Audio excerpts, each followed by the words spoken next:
1975 was a turbulent time in the history of the automobile, but some cars just didn't appeal to Canadians. The Ford Mustang II lost the power of the previous generation, became smaller, and was reduced to a weak four-cylinder engine. The AMC Pacer had a roomy interior, but was ridiculous due to its poor design and heavy body. And the Chevrolet Monza was beautiful, but unreliable and had a quick engine failure. These cars didn't lose the road. They lost the public. Canadians didn't forget them, because they didn't want to buy them again. Dear viewers, please subscribe to our channel. Thank you for your support. Number 5, 1975, Chevrolet Vega.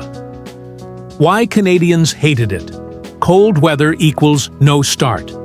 The Vega's all-aluminum engine block was a technical gamble, and it lost. Without cast-iron liners, early versions were infamous for scoring cylinders and poor oil retention, especially in freezing conditions. Below -10 degrees Celsius, the Vega might crank endlessly, or not at all, while neighboring cars fired right up. The carburetor was especially sensitive to cold and moisture, compounding the misery. Canadian joke: if your Vega starts in January, it's probably not a Vega. Rust like you've never seen. GM skipped proper rust proofing on the Vega to save cost and weight. Combine that with salty winter roads, and you got rust through by year 2. Fenders, doors, rocker panels, floorboards, even hood seams. Many Vegas in the prairies in Ontario looked like Swiss cheese before their first oil change. It rusted faster than you could finance it. Winter was physically uncomfortable. The heater barely worked, meaning frozen windows and frosty feet. The thin metal doors and poor seals let wind whistle through the cabin like a leaky tent. Ice could form inside the car, and if the heater ever did work, it often just fogged up everything worse. The Vega was notoriously fragile in accidents, with a structure that folded under even modest impacts. In snowy driving conditions, the lightweight rear end lost traction constantly, and once you slid into something, you stayed hit. Quote from the Time. One winter, and it looked like it had been abandoned for years. The 1975 Vega wasn't just a poor car, it was a bad winter survival tool. In Canada, that made it public enemy number 1. Between its rust, cold start failures, and poor durability, many Vegas didn't make it to a second winter, or even the next spring. Number 4, 1975. Ford Pinto, the car that sparked fear. The Ford Pinto was introduced in the early 1970s as Ford's answer to the growing market for affordable, compact cars. It was meant to be cheap, fuel-efficient, and appeal to younger drivers. However, the Pinto quickly became infamous for safety issues, especially relating to its fuel tank design. Fuel tank placement. The Pinto's gas tank was positioned behind the rear axle and very close to the rear bumper. In a rear-end collision, the tank could rupture easily. Risk of fires. When rear-ended, the leaked gasoline often ignited, causing fires or even explosions. There were documented cases where minor fender benders resulted in deadly fires. Cost-cutting controversies. Internal Ford documents later revealed that the company knew about the risk, but decided against making design changes because they claimed the cost of fixes outweighed potential lawsuit payouts. This scandal seriously damaged Ford's reputation. Icy roads. Canada's winter weather, with icy and snowy roads, made driving any small, light car challenging. The Pinto's handling was not great on slippery surfaces, increasing the likelihood of collisions. Rear-end risks multiply. On slick roads, stopping distances increase, and rear-end crashes become more common. This made the Pinto's flawed design even more dangerous for Canadian drivers. The Pinto became a symbol of corporate negligence and unsafe car design. The phrase you quoted, You don't drive it. You pray in it. Reflects the public's mistrust and fear around the car's safety.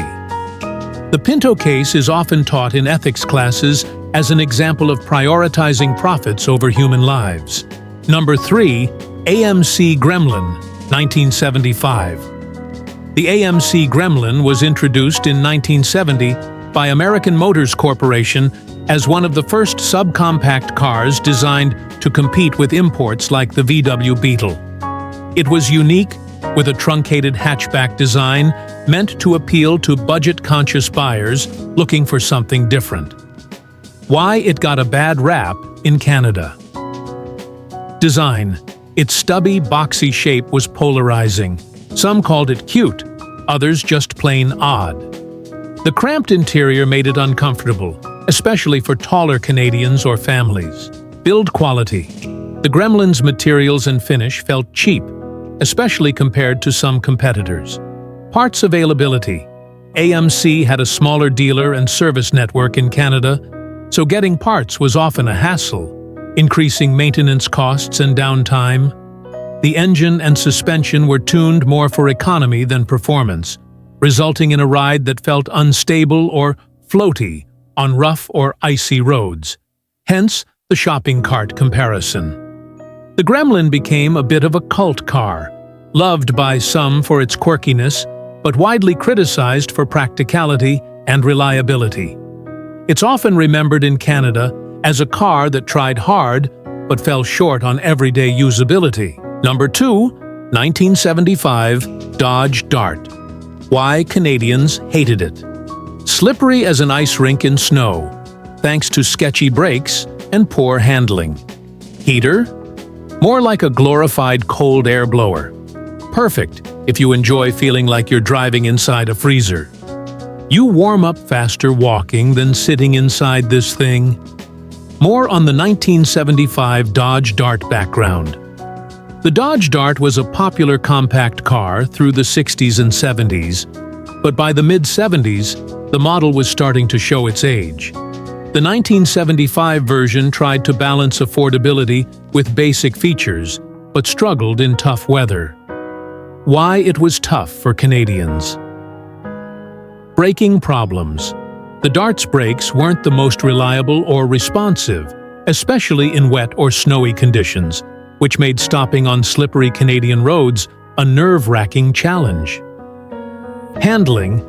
Its suspension and tires weren't designed for the icy, snowy winters typical in Canada, leading to a lot of skidding and loss of control. Heating system. The heater often performed poorly or broke down, leaving drivers shivering during long Canadian winters, a major downside when warmth is a necessity, not a luxury. The Dart became a symbol of an economy car that was cheap but didn't always deliver on comfort or safety. Its freezer cabin reputation made it a frequent butt of jokes in colder regions. Number 1. 1975 Ford Mustang II. Looked the part of a Mustang, but drove like a major letdown. Underpowered engine with no real muscle, especially when winter chills sapped performance. Mustang? More like cold pony. Why the Mustang II disappointed in Canada's shift in design. The Mustang II was smaller and lighter than the original 60s Mustangs, aimed more at fuel economy during the 1970s gas crisis than raw power. Engine options. The base engine was a weak 2.3-liter four-cylinder, with a V6 and V8, offered but much less powerful than muscle car fans expected. Winter performance. The reduced power and less aggressive tires made it struggle on icy Canadian roads, where muscle and traction are crucial. Ride and handling. The Mustang II had softer suspension tuned for comfort, which didn't help its confidence on slippery surfaces.